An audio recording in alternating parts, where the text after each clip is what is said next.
जय श्रीनिवास जय वेंकटेश वृषशैलनाथ श्री पद्मनाभ वैकुंठनाथ जय विष्णुतेज राजाधिराज तव जय जय जय देवादिदेव जय वासुदेव श्रीरामचंद्र जय कल्किरूप शौरीश मोदन देवीनाथ जय जय जय जय जय जय। ముందుగా మనం ఈ వీడియోలో తెలుసుకున్నటువంటి రాశి కర్కాటక రాశి।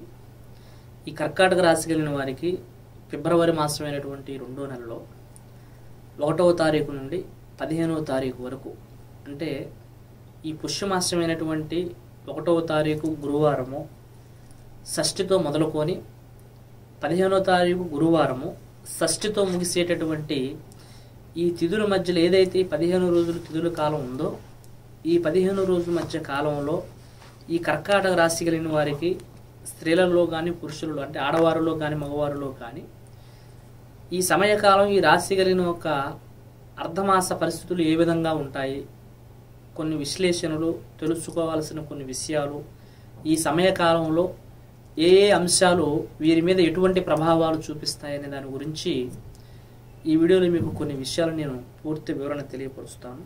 ముందుగా ఈ రాశి కలిగినటువంటి వారు స్త్రీలలో కానీ పురుషులలో కానీ మీ ప్రవర్తన అంటే మనుషుల యొక్క ప్రవర్తన ఈ 15 రోజుల కాలంలో ఎటువంటి ఫలితాలను చూపిస్తుంది అనేటువంటి అంశంలో ముఖ్యంగా మనం తెలుసుకున్నట్టయితే ఈ సమయకాలంలో మీరు ప్రవర్తించే విధానం ఏ విధంగా ఉండాలంటే ఈ సమయకాలం నందు మీకు అనవసరమైనటువంటి విషయాలకి అధికంగా కోపం వచ్చేటటువంటి పరిస్థితులు ఎదురవచ్చు। అలాగే మనకంటే చిన్న చిన్న వారితో కూడా విభేదాలు, తోడబుట్టిన వారు కుటుంబ వ్యక్తులతో కూడా విభేదాలు ఏర్పడే పరిస్థితులు, అంటే మీకు పూర్తిగా విభేదం ఏర్పడుతుందని కాదు, ఏర్పడే పరిస్థితులు ఎదురవుతాయి। అంటే అప్పుడు ఏం చేయాలంటే ఏదైతే మనకు ఒక సమస్య ఏర్పడే పరిస్థితులు ఎదురవుతున్నాయి అనే దానికి మీ యొక్క ప్రవర్తన ఈ సమయకాలంలో ఎలా ఉండాలనే దాని గురించే ఈ 2 విషయాలు కాస్త మీరు కొంచెం ఓపికగా వినగలిగితే అర్థమవుతుంది। ఏదైతే ఇక్కడ మీరు ఒక వ్యక్తి దగ్గర 10 రూపాయలు బాకీ ఇవ్వాల్సిన చోట కావచ్చు, ఇంట్లో అన్నదమ్ముడితోనా లేదంటే భార్యతో అయినా తల్లిదండ్రులతోనైనా బయట ఉద్యోగంలోనూ మనకంటే పై అధికారుల చేత కొంత ఒత్తిడిలు రావడం వలన వ్యాపారంలో కొంతమంది వ్యక్తులతో వాగ్వాదాలు విభేదాలు ఎదురవటంలోనూ స్నేహితులతో కూడా మిత్రులతో కూడా శత్రుత్వం ఏర్పడేటువంటి పరిస్థితులు ఎదురవటంలోనూ కొన్ని సమస్యలు ఎదురవుతాయి। కానీ ఇటువంటి ప్రతి సమస్య కూడా ఏర్పడటానికి కారణం ఏంటంటే మీకు ఈ సమయకాలం సమ్మతం అనేది లేకపోవటం, నిదానం లేకపోవటము, మనస్థిమితం అనేది సరిగా లేకపోవటము, ఏదేదో మిమ్మల్ని గత కొంతకాలంగా ఇబ్బంది పెడుతున్నవి సరిగ్గా నిద్రలో లేక సరిగ్గా మీకు అనుకున్న పరిస్థితుల్లో మీరు చేయవలసినటువంటి పనులు కొన్ని జరగక మీ సహనం ఓపికను కోల్పోవటం వలన ఇలాంటి చిన్న చిన్న సమస్యలన్నీ కూడా ఒక బలమైన సమస్య మీకు రావటం వలన ఈ సమస్య నుంచి ఈ మిగిలిన సమస్యలు కూడా మీకు ప్రతిదీ కూడా ఏదో ఒక విధంగా వ్యతిరేకమయ్యేటటువంటి పరిస్థితులు ఉన్నాయి। దాని వలన మీరు ముఖ్యంగా మీకేదో ఉన్నటువంటి సమస్యని పరుల మీదకు చూపించే ప్రయత్నాలు చేయొద్దు। మనకు కష్టం ఉంది కదా అని, మనకంటే పై అధికారి మనల్ని తెలుసుకుంటాడు కదా అని మన ఇష్టం వచ్చినట్టుగా దురుసుగా ప్రవర్తిస్తే అవతల వాడు తెలుసుకుంటాడు కదా అనుకోవద్దు। పై అధికారే, మనకున్న సమస్య మనదే, తమ్ముడు అన్న అన్నే, అలాగే మన వ్యక్తిగత సమస్య మనదే। కాబట్టి ప్రతిదీ కూడా మీరు చెప్పందే ఒకరు తెలుసుకుంటారు కదా అనేటువంటి కోణంలో కానీ, అలాగే మనకి ఏదైనా పని అవ్వట్లేదు, మనం ఏదైనా ప్రయత్నం పెట్టినా అది ముందుకెళ్ళట్లేదు, ఆర్థికంగా ఏదో బలహీనంగా ఉన్నామని ఇలాగా మీ లోలోకి ఉన్నటువంటి టెన్షన్ని బయట వారి మీదకు చూపించేటటువంటి పరిస్థితులు, అటువంటి ప్రవర్తనలు ఈ సమయకాలంలో ఆడవారిలో కానీ మగవారిలో కానీ చేయటము చాలా అనర్థాలు జరిగే పరిస్థితులు ఉన్నాయి। కనుక ఆయా వ్యవహారాలు ఎందుకు కాస్త జాగ్రత్తగా ఉండటం మంచిది, కొంత ఆలోచించి ఉండాలి। మిమ్మల్ని ఏదో ఒక సమస్య వేధిస్తున్నప్పటికీ మనసులో నవ్వు లేకపోయినా ఫేస్లో నవ్వు చూపించే పరిస్థితులు చేయాలి। మనకేదో వెనకాల టెన్షన్ ఉన్నా కానీ ఒకరితో మాట్లాడేటప్పుడు టెన్షన్ లేనట్టుగా నవ్వుతూనే మాట్లాడే పరిస్థితులు చేయటం మంచిది। కాబట్టి ఉద్యోగస్తులకైతే మరీ కష్టకాలంగా ఎదురవుతాయి కొన్ని సమస్యలు। కాబట్టి మీ సహచరులతో కానీ పై అధికారుల నుంచి కానీ బదిలీలలో ఊహించని ట్రాన్స్ఫర్లు ఎదురవటం, ఈ తరహా సంబంధించిన పనులు ఎదురవుతాయి. కాబట్టి ఇందులో కాస్త జాగ్రత్తగా ఓపికగా ఉండటం మంచిది. అలాగే ఈ రాశి అయినటువంటి వారికి ఆడవారిలో ముఖ్యంగా ఆరోగ్యానికి సంబంధించినటువంటి సమస్యలు కాస్త అధికంగా తలెత్తుతాయి. ప్రతి మనిషికి వ్యక్తిగత జీవితంలో కొన్ని పర్సనల్స్తో కూడినటువంటి వ్యవహారాలు ఉండొచ్చు. అలాగే వారి వ్యక్తిగత విషయాలు ఒకరికి చెప్పుకోలేనటువంటి విధంగా కొంతమంది మనసులో పెట్టుకునేవారు ఉంటారు, ఒకరు బయటకు చెప్పుకునేవారు ఉంటారు. కానీ మీ వ్యక్తిగత వ్యవహారాలు ఏదైతే గత కొంతకాలంగా మీ మనసులో ఉన్నటువంటి అంశాలు ఉన్నాయో వాటి వలన కాస్త మీరు డిసప్పాయింట్ అవ్వటము, మీరు బయటకు చెప్పుకోలేనటువంటి అంశం వల్ల మీలో లోలోగిలోనూ కొంత బాధాకరమైనటువంటి పరిస్థితుల్ని మీరు అనుభవించేటటువంటి పరిస్థితులు జరుగుతాయి. అది గుర్తుంచుకోవాల్సిన అంశం. ఆర్థిక పరిస్థితులైనటువంటి రుణబాధలు, అప్పులు, తర్వాత వ్యక్తిగతంగా ఆర్థికంగా కాస్త గతంలో బలహీనంగా ఉన్నదాంతో పోల్చుకుంటే ఈ సమయకాలం పర్వాలేదు, చాలా బాగుంది. రుణాలు వసూలవుతాయి, రుణాలు తీర్చుకుంటారు. ఆర్థికంగా అయితే మాత్రం మీరు ఒకరి మీద డిపెండ్ అవ్వాల్సిందో ఒకరి దగ్గర చేయిజాపి అడగాల్సినటువంటి పరిస్థితి ఈ సమయకాలంలో లేదు. కాబట్టి ఆర్థిక పరంగా మీ స్థితిగతి పరిస్థితులన్నీ బాగున్నప్పటికీ మాత్రము కొంచెం రూపాయి సేవ్ చేయడానికి ఈ సమయకాలంలో ప్రయత్నించడం చాలా మంచిది. ఇక వ్యాపారం కానీ ఉద్యోగం కానీ బతుకు తెరువులో ప్రతి మనిషి తమకు తెలిసినటువంటి పనిలో ఏదైతే నిమగ్నమై వారి పనిలో వారు బతుకు తెరువుకు సంబంధించినటువంటి ప్రయత్నాలు చేస్తూ ఉంటారో వారికి ఈ సమయకాలము మంచిగా సంపద కానీ కలిసి వచ్చే అవకాశం కానీ పెట్టిన రూపాయికి 10 రూపాయలు పెట్టుబడులు తిరిగి వచ్చే అవకాశాలు తప్పకుండా ఈ సమయకాలంలో ఉన్నాయి. కానీ దాంతోపాటు పరిచయం లేని వ్యక్తులతోనూ అనవసరమైనటువంటి వాగ్వాదాలు జరిగేటటువంటి పరిస్థితులు కూడా ఉన్నాయి. అది కూడా కాస్త మీరు కనిపెట్టుకొని జాగ్రత్తగా నడుచుకోవటం మంచిది. ఇక సమాజంలో మీకున్నటువంటి క్రెడిట్ అనేది కొంత పెరిగేటటువంటి పరిస్థితులు ఎదురవుతాయి. ఎందుకంటే మీ ఆర్థిక స్థితిగతి పరిస్థితి కొంచెం ఎదుగుతుంది కాబట్టి దానివల్ల మిమ్మల్ని చూసి సమాజంలో కొంతవరకు మీ పేరు ప్రఖ్యాత కాస్త బలపడుతుంది.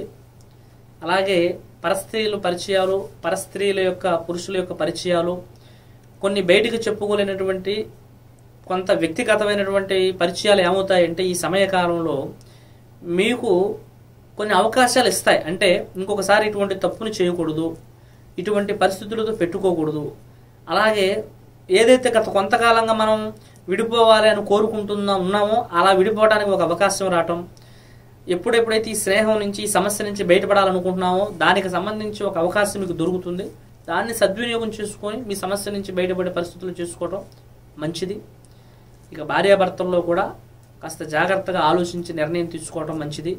ఎందుకంటే ఇరువురు భార్యాభర్తల మధ్య నువ్వా నేనా అనేటటువంటి వాగ్వాదాలు కూడా ఎదురయ్యే పరిస్థితులు కూడా అధికంగా ఉన్నాయి. అలాగే కొంతమంది స్త్రీ పురుషులు అంటే నూతనంగా వివాహమైనటువంటి వాళ్ళలో మాత్రము ఏదో ఒక కొన్ని గొడవలు ఏర్పరచడానికి, కొంతమంది చెప్పుడు మాటలు చెప్పి చెడగొట్టేదానికి, కొన్ని సమస్యలు ఏర్పరిచేదానికి ప్రయత్నాలు చేయొచ్చు. ఈ విషయాల్లో కూడా కాస్త జాగ్రత్తగా ఉండాలి. ఇక శుభకార్యాలు, పెళ్లిళ్ళు, కొంతమంది ఇల్లు మారాలి, అద్దెకు ఉండేటటువంటి వారు ఇల్లు మారాలనుకోవటం కానీ, కొంతమంది గృహాలు కొనుగోలు చేయాలి, ఇల్లు అమ్ముకునేవారు, భూములు స్థలాలు కొనుక్కోవాలనుకునేవారు, పిల్లలకి సంబంధాలు, పెళ్లిళ్ళకి సంబంధించినటువంటి ముహూర్తాలు, ఏదైనా సరే ఒక శుభ కార్యక్రమానికి సంబంధించిన ప్రయత్నం తలపెట్టాలనుకున్న వారికి ఈ సమయకాలం కాస్త నిరాశ ఎదురవుతూ ఉంటుంది. ఎందుకంటే సమయము తర్వాత వీరికి ఆ తరహా సంబంధించిన పరిస్థితులు కూడా అంత పెద్ద అనుకూలతలు ఉండవు. కాబట్టి కొంత ఈ 15 రోజుల్లో మనకు ఏదో కాస్త ఆ శుభకార్యం ఆగినంత మాత్రాన పూర్తిగా మనకు దూరమైందని కాదు. ఈ సమయకాలంలో జరగలేదంటే అది ముందస్తు రోజుల్లో మంచిగా ఉందని తప్ప, సమయం బాగోలేనప్పుడు జరగలేదని కూడా మీరు ఆవేశంగా పోయి చేయాలనుకునే ప్రయత్నాలు అయితే చేయొద్దు. అది ముఖ్యంగా మీరు గుర్తుంచుకోవాల్సిన అంశం. అలాగే కొంతమంది స్నేహితుల వలన, శత్రువుల వలన మీకు కొన్ని ఇబ్బందులు, ఆపదలు కూడా ఎదురవచ్చు. కొంతమంది మిత్రులుగా ఉన్నటువంటి వారే శత్రువులుగా మారటము, ఏదో ఒక అంశంలో దెబ్బతీయాలనుకోవటము, ఈ తరహా పరిస్థితులు కూడా ఎదురవుతాయి. కాబట్టి శత్రువుల నుంచి కాస్త జాగ్రత్తగా, అంటే మనకి ఎంత ముందు చూపు ఉన్నప్పటికీ వెనక చూపు కూడా ఉండే పరిస్థితులు జరిగితే చాలా మంచిది. కాబట్టి ఏమి కాదులేనటువంటి ధీమాతో కాకుండా కొంచెం ఆలోచించుకొని అడుగు వేయటము, శత్రువుల విషయంలోనూ కాస్త మిత్రులు కానీ స్నేహితులు కానీ ఎవరైనా సరే మనం ఒకరిని నమ్మి ఒక పని చేస్తున్నామంటే అందులో కొంచెం ఆలోచించి అడుగు వేయటం చాలా మంచిది. ఈ రాశి అయినటువంటి వారిలో స్త్రీ పురుషులు ఇరువురిలో కూడా ఏదైతే 9వ తారీఖు శుక్రవారం అమావాస్య అనేది వస్తుందో ఆ రోజు నాడు తప్పకుండా మీకు ఎటువంటి పనులున్నా కొంచెం పక్కకు పెట్టి ఉదయకాలంలో మీరు భగవంతుడికి నైవేద్యం వండుకొని దగ్గరలో ఉన్నటువంటి దేవాలయాలకు వెళ్ళి నైవేద్యం భగవంతుడికి సమర్పించిన తర్వాత అక్కడ మీకు ఏదైతే ఆ దైవ ప్రాంగణంలో ఆ నైవేద్యాన్ని నలుగురికి పంచిపెట్టడము, అది పులిహారం కానీ పాయసం కానీ ఇంకా ఏదైనా దద్దోజనం కానీ ఇలాగా నలుగురికి మీరు ఆ నైవేద్యం పంచిపెట్టేటటువంటి ప్రయత్నం చేయటం. అలాగే మీరు ఈ రోజునాడు పసుపు కుంకుమ విభూదిని స్నానం చేసేటప్పుడు నీళ్ళల్లో వేసుకొని తలస్నానం చేయటం. అదేవిధంగా సాయంత్రం నిద్రించేటప్పుడు ఒక తులసి ఆకులో మీ పేరు మీ గోత్రం రాసుకొని తలగడ కింద పెట్టుకుని నిద్రించి మరుసటి రోజున దాన్ని ఎక్కడైనా నీళ్ళల్లో వేసేటటువంటి ప్రయత్నం చేయండి. అమావాస్య రోజు తప్పకుండా మీకు మంచి జరిగే ప్రయత్నం జరుగుతుంది. ఇంకా మీకు వ్యక్తిగత విషయాలు ఏదైనా తెలుసుకోవాలనుకుంటే తప్పకుండా మీరు కాల్ చేసి మీ సమస్యలకి తగు పరిష్కారం కూడా తెలుసుకోవచ్చు. సర్వేజన సుఖనో భవంతు. హాయ్, నేను మీ బుల్లెట్ భాస్కర్. మీకు ఎటువంటి సమస్యలు ఉన్నా, మీ జీవితంలో ఏ రకమైనటువంటి మనశ్శాంతి లేని సంఘటన జరుగుతున్నా గురూజీ మన శ్రీనివాసరాజు గారిని ఒకసారి సంప్రదించండి. మీ పేరు, ఫోటో, హస్తరేఖలు, జాతకాన్ని బట్టి మీ సమస్యలకు పరిష్కారం చెప్పగలరు. కొంతమంది జీవితంలో ఎన్నో పెళ్లి సంబంధాలు వచ్చినా కూడా వివాహాలు ముడిపడకపోవడం, ప్రేమించుకున్న వారు దూరం అవడం, ప్రేమికుల మధ్య గొడవలు, భార్యాభర్తల మధ్య తరచూ విభేదాలు రావడం, ఒక్కొక్కసారి ఇల్లీగల్ కాంట్రాక్ట్స్ వల్ల సమస్యలు, ఇలాంటి సమస్యల వల్ల ఆరోగ్యం కూడా ముఖ్యంగా ఇబ్బంది పడుతూ ఉంటుంది. ఆరోగ్య సమస్యలతో కూడా చాలామంది ఇబ్బంది పడుతూ ఉంటారు. కుటుంబంలో అంతర్గతమైనటువంటి సమస్యల్లోనూ ఇబ్బందులు ఎదురవుతూ ఉండడం, ఇంకా ఎటువంటి సమస్యలు ఉన్నా మన శ్రీనివాసరాజు గారు పురాతనమైనటువంటి గ్రంథాలు అనుసరిస్తూ అఘోర తంత్ర విద్య పూజల ద్వారా తొలగించబడుతూ ఉంటుంది. ముఖ్యంగా మీరు ఎటువంటి సమస్యకైనా ఖచ్చితంగా చూసుకుంటే 11 రోజుల్లో పరిష్కారం చేయగలరు. మరి గురువు గారి గురించి మరింత ఇన్ఫర్మేషన్ మీరు తెలుసుకున్న తర్వాతే విజిట్ చేయండి. శ్రీనివాసరాజు ఆస్ట్రాలజీ యూట్యూబ్ ఛానల్ని వీక్షించగలరు.